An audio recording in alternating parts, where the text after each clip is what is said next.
des gens ont pris des armes au Mali, il y a eu des morts, donc le MNLA, et semblable à HEUA et Mama, tous ont tué, égorgé des gens à Guelok, etc.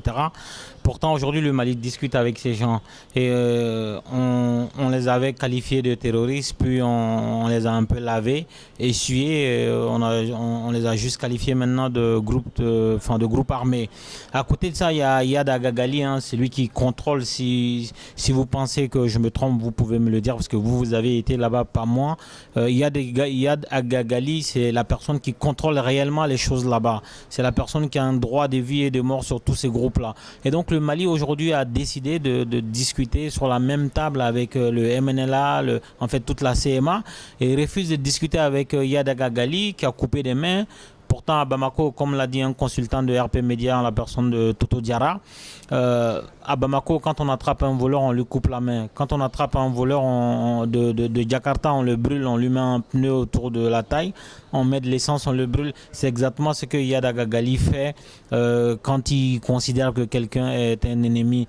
Donc pourquoi discuter avec une partie de ceux qui ont commis des crimes et pas avec tout le monde? Est-ce que finalement, si on ne discute pas avec Yad Agagali, on discute avec des gens qui sont des intérimaires des intérimaires du terrorisme sans discuter avec le terroriste lui-même? Est-ce que ça peut fonctionner, M. Omar Mariko?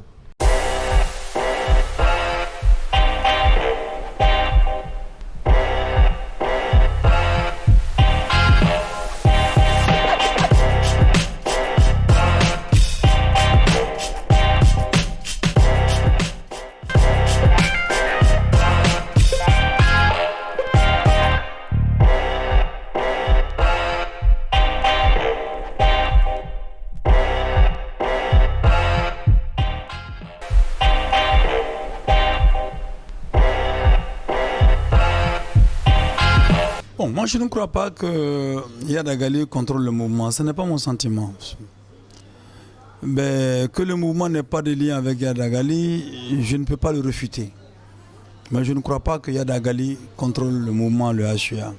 S'il contrôlait le HUA ne serait pas né. Non, pas que le HUA. Je viens. Mais je viens. S'il contrôlait le HUA, il ne serait pas né, dans la mesure où le HUA était en fait en sardine.